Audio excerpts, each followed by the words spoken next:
James Napartuk est né ici, à Puvernituq, sur la baie d'Hudson. C'est un chasseur, un guide, un spécialiste du terrain. Dans le cadre d'une initiative locale, il amène des contrevenants sur le territoire chasser, pêcher ou construire une cabane. Il leur donne l'occasion de renouer avec leurs racines pour les convaincre que c'est mieux de vivre dans la nature que d'être pris dans une prison du Sud. C'est un projet parmi une poignée au Nunavik qui propose des mesures alternatives à la judiciarisation des Inuits. La surreprésentation des Inuits qui prennent le chemin des tribunaux atteint aujourd'hui des sommets critiques. Le taux de détention chez les Inuits est presque 6 fois plus élevé que celui de tous les autres groupes autochtones au Québec. Le système judiciaire est à bout de souffle. Il ne faut pas importer ce qui se passe au Sud. Ici, tout est différent. Je vois le clash, je vois que ça ne fonctionne pas. On ne diminue pas les dossiers actuellement, je peux le dire. L'isolement du Nord et le manque d'infrastructures font en sorte que les contrevenants, comme leurs victimes, ne reçoivent pas le même traitement qu'ailleurs au Québec. Les Inuits veulent reprendre les rênes de la justice au Nunavik. Comme tout le monde, nous voulons prendre en main notre destin. Deux visions qui s'opposent, celle du Sud et celle du Nord, à la croisée des chemins.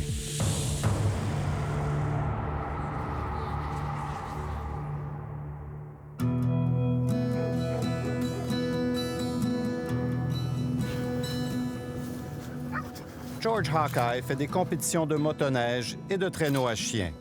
Il est aussi un chasseur expérimenté qui partage ses prises avec les voisins dans le besoin. Le système de justice, il a appris à le connaître d'abord comme policier il y a une quinzaine d'années. I grew up in a poor neighborhood or poor family, in poverty. That's one of the main reasons why I wanted to become a police officer, is just to help people in need. Mais après 3 ans, il quitte la police. Puis, un soir en 2011, sa vie dérape. Dans un accès de colère, il s'en prend à un ex-collègue. Do you know where that rage came from? I think it was all the stressors in my life. My childhood, the policing, the stress from the policing. I ended up injuring a police officer pretty bad, and I wanted to commit suicide. Du jour au lendemain, George se retrouve de l'autre côté de la clôture. Il a eu à affronter les nombreuses embûches qui caractérisent le système de justice au Nunavik, en commençant par les délais de comparution. There was nobody to take care of my case, so I had to sit in prison, wait for a lawyer, wait for the court system to come in, or everybody was on their weekend off. I just stayed in prison, ate chicken wings and fries all weekend, takeout food that was delivered cold and soggy. Plusieurs avocats de la défense nous ont dit que les délais dépassent encore couramment la limite de 3 jours, comme l'exige pourtant le Code criminel, malgré l'instauration en 2020 de la visioconférence pendant la pandémie. The system was created by white people, people from the South, so it's not made for Inuit. People don't even know how to contact a lawyer when it's their first time. Il n'y a pas de centre de détention permanent au Nunavik. Les accusés qui attendent leur procès sont donc transportés à des milliers de kilomètres à Saint-Jérôme dans les Laurentides ou à Amos en Abitibi, bien loin de leur communauté. So we had to take a 2-hour flight down to Montreal, and in Montreal we had to wait for the van that was going to transfer us to the prison. A hard seat, uncomfortable, locked up in a little van and driven 6-7 hours all the way to Amos from Montreal. All the delays, the time I had to suffer in prison.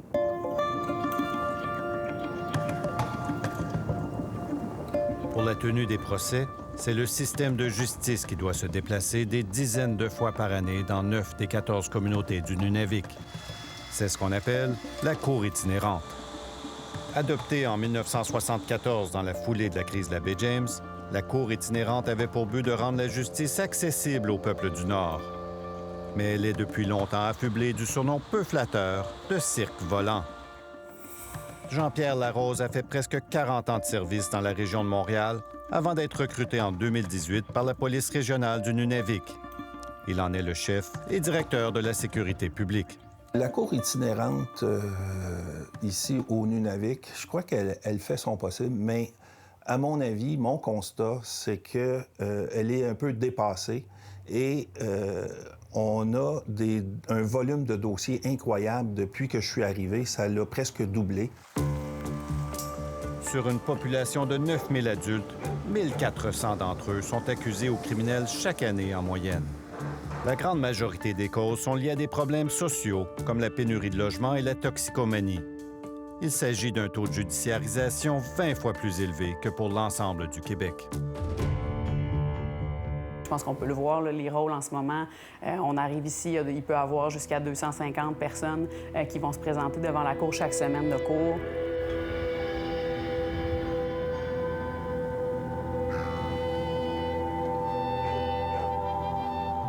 Début octobre, au palais de justice de Coudjouac, les défaillances du système se font sentir.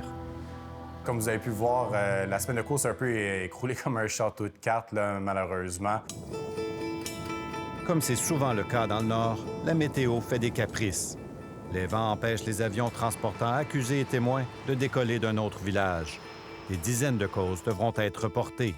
Et c'est loin d'être une situation exceptionnelle. La juge qui siège pour la première fois ici, c'est un des nombreux délais au calendrier. On est rendu en 2023, là. En fait, ça irait. Le calendrier se termine en août 2022. C'est la dernière date là, qu'il y a. Là, est-ce que c'est parce qu'il n'y a pas de date, il n'y a pas de personnel, c'est parce que les avocats sont pris ailleurs ou il n'y a pas de juge? Ce détenu vient d'arriver de Saint-Jérôme au palais de justice de Coudjouac avec 24 heures de retard pour sa date prévue en cours. On s'était trompé de prisonnier et on avait préparé le voyage d'une autre personne. Une fois l'erreur découverte, on s'est précipité pour faire acheminer le bon prévenu, quitte à le faire voyager pendant plus de 18 heures. Son avocate est Léa Febraro. Il est parti, je pense, à Saint-Jérôme hier à 16 h, puis il arrive à Amos dans la nuit, puis ensuite ils l'ont réveillé pour le ramener à Coudjouac ce matin. J'en comprends là qu'il est debout depuis 3 h du matin pour voyager, si ce n'est la nuit. Mais malgré tout, il n'a jamais pu être entendu. La juge, qui ne siège pas régulièrement à la cour itinérante, a préféré ne pas s'engager dans un procès dont elle n'aurait pu assurer le suivi. Si vous n'êtes pas capable, je m'embarque pas là-dedans. Je suis pas pour faire un voyage juste pour ça, ça n'a aucun sens, là. Ça fait combien de temps qu'il est en détention sans savoir quand est-ce qu'il va avoir son procès? Ça fait depuis juillet, donc ça fait 3 mois. Et puis l'idée, c'était d'avancer le plus vite possible. Alors c'est sûr que c'est décevant. Sa cause est donc remise de plusieurs mois quand la cour itinérante repassera avec un autre juge. Entre-temps, il doit reprendre le long chemin de la prison de Saint-Jérôme. Oui, c'est problématique le fait qu'il n'y ait aucun centre de détention dans le Grand Nord du Québec. Laurent Rivet est avocat à la défense. C'est quand même très difficile quand les gens vivent à Coudjouac, doivent être transportés à Amos, Saint-Jérôme. Leurs familles ne sont pas en mesure de leur amener tout ce qui est vêtements et autres. Donc ça, c'est assez problématique. J'ai beaucoup de familles qui m'appellent parfois pour essayer de savoir comment ils peuvent entrer en contact avec leurs enfants qui sont détenus. George a dû passer 20 jours à la prison d'Amos avant son audience pour remise en liberté. Lors du procès, l'avocat embauché à ses frais réussit à lui obtenir une peine de détention à domicile. Il a évité d'être exilé vers une prison du Sud. What would have been the impact of losing you and the community losing someone like you for a year, for example? It was a big impact just losing me for 20 days, I'm sure. I provided for families going hunting. I shared my catches all the time. I was also involved in the youth committee, just helping out the community in general. Au Sud, le tribunal peut accorder des peines qui sont purgées de façon intermittente, mais pas au Nunavik.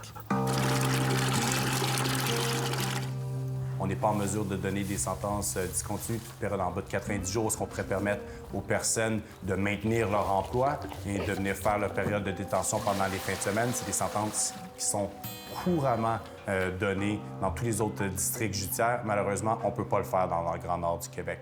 Mais oui, clairement, c'est pas la même façon de fonctionner à Longueuil qu'à Coudjouac, effectivement.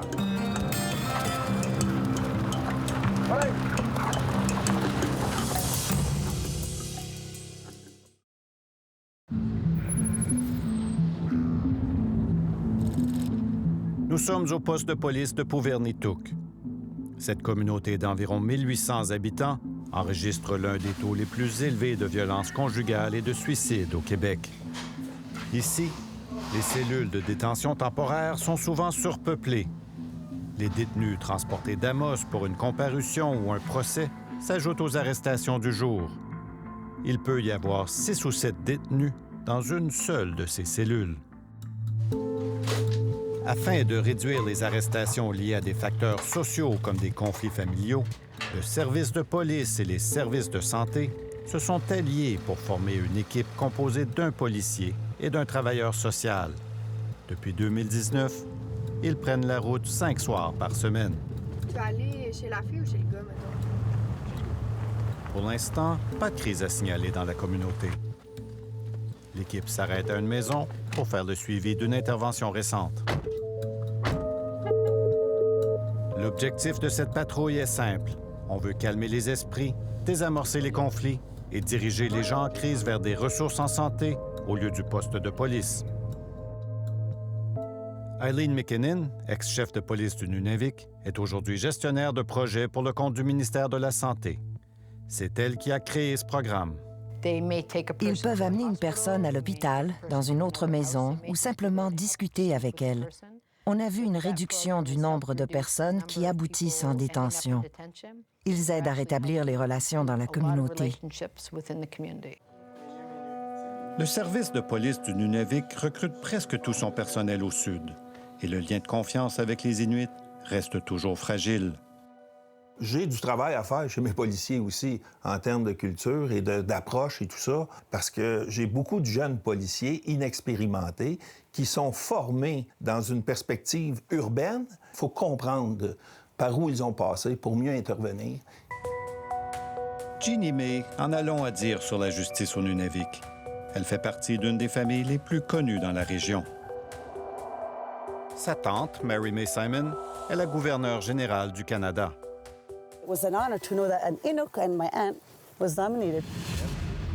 Un soir, en plein conflit conjugal, Jeannie avait lancé un appel à l'aide. Mais elle dit que les forces de l'ordre n'ont pas pris ses ennuis au sérieux. I called for help to the police and in turn was violently arrested, which traumatized me tremendously. I think the justice system takes way too long up here to resolve issues. I've known some people literally leave Coudjouac just to have that space from their abuser. If things could be resolved in a timely manner, then we could move forward. The victim, the abuser, whoever, we need that resolution to be able to move forward. Pour les procureurs dont le rôle est de soutenir les victimes et de traduire les responsables en justice, la tâche est lourde. L'éloignement géographique aussi fait que c'est difficile pour nous de créer le contact avec les plaignants, avec les victimes. Le taux de roulement parmi la vingtaine d'avocats qui travaillent au Nunavik est élevé. Le bureau d'Amos, qui fournit les services juridiques dans le nord du Québec, a vu partir 14 procureurs depuis 2019. Quand je suis arrivé, il y avait des procureurs de la Couronne qui étaient ici en permanence. Ils ne sont plus ici. Il y avait l'aide juridique. Ils ont quitté également. On a besoin de services supplémentaires, mais on nous en enlève. Oui, une cour de justice permanente, mais transformée. Pas une cour de justice comme on voit au Sud. Elle doit être adaptée à la culture et impliquer les Inuits dans le processus. Les Inuits avaient leur propre façon de régler les problèmes dans la communauté. La société Makivik représente les Inuits du Nunavik auprès des gouvernements du Canada et du Québec. L'organisme a signé un protocole avec Québec pour mettre sur pied des comités de justice, dont la mission est d'expliquer le processus judiciaire aux contrevenants et d'offrir des mesures de rechange axées sur la justice réparatrice et l'harmonie collective.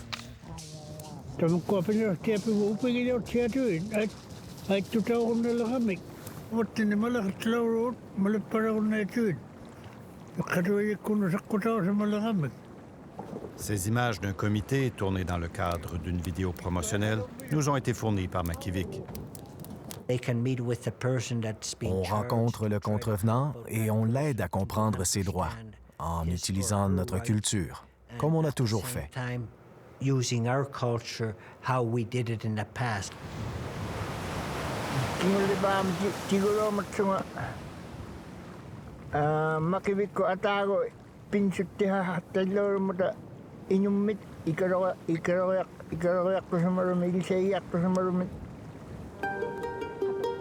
Les ressources en matière de prévention sont insuffisantes, selon les intervenants à qui nous avons parlé. Dans son rapport de 2016, le protecteur du citoyen note que la judiciarisation ne règle pas les problèmes de fond tels que la toxicomanie et la violence conjugale et que les peines ont un effet peu dissuasif sur les personnes souffrant de dépendance. Au lieu d'envoyer les gens au sud pour conduite avec facultés affaiblies, on pourrait gérer ça dans notre communauté, en trouvant nos propres solutions. Moins de 2 % des causes sont transférées au comité de justice chaque année, surtout des infractions mineures comme des méfaits, des vols ou des menaces. La vaste majorité des infractions, le non-respect des conditions, les cas de conduite avec facultés affaiblies et les conflits familiaux, aboutissent devant les tribunaux. Au sein du protocole, il y a évidemment, c'est pas tous les crimes qui sont référables. C'est nous, les procureurs terrain, qui vont référer les dossiers, mais on le fait dans la limite de ce qui est autorisé par ce protocole-là. Mais pour l'instant, c'est le cadre dans lequel on doit travailler.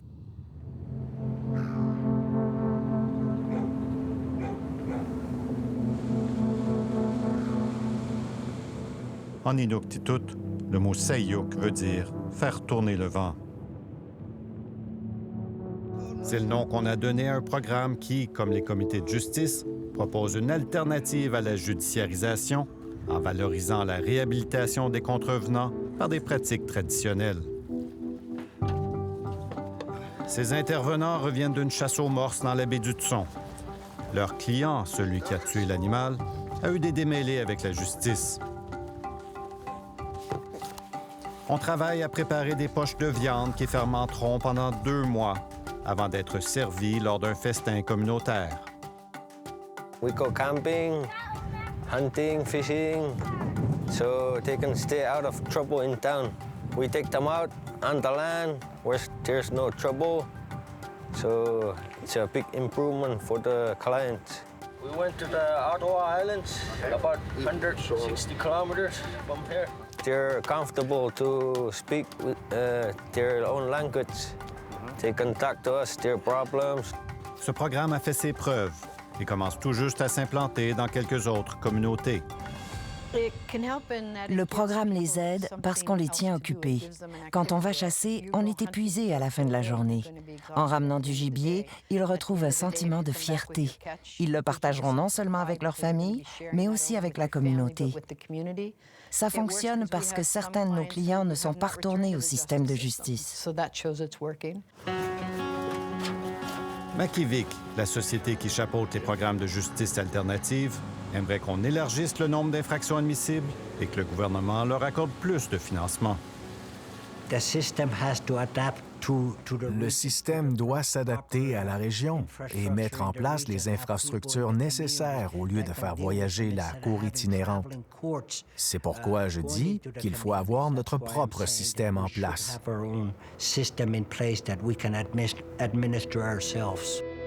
Quelques semaines après notre passage au Nunavik, le ministre de la Justice Simon Jolin Barrette a nommé un rapporteur, conjointement avec Makivik, pour se pencher sur la situation.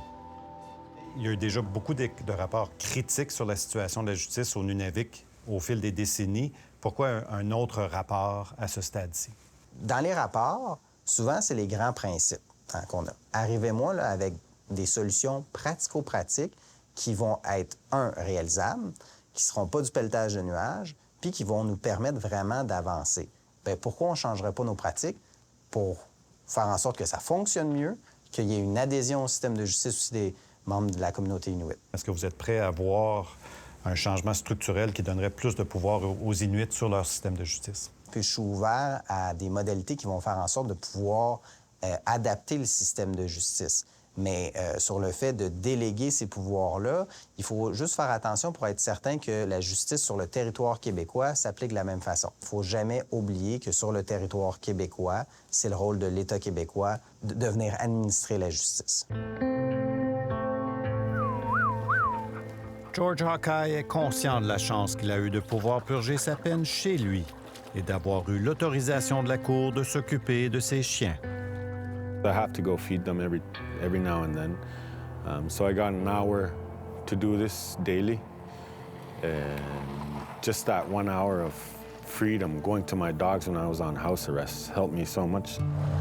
There's the whole community right in front of the marina.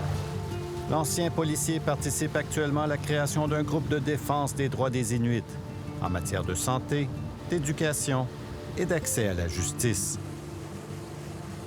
There's so much stuff that we can't do because of a criminal record up here. And we're a small community trying to thrive. Well, I wanted to run in local politics to help out the community and try and make things or try and improve things within the community. And the criminal record just stopped me from doing that. And I wanted to work in different fields, and criminal record just stopped me, you know? This imposing a system on a culture, we can obviously see it's not working. So we need to be given more responsibility, more power over ourselves to be able to resolve these issues rather than be falling into the cracks of the system. That's not even part of our culture.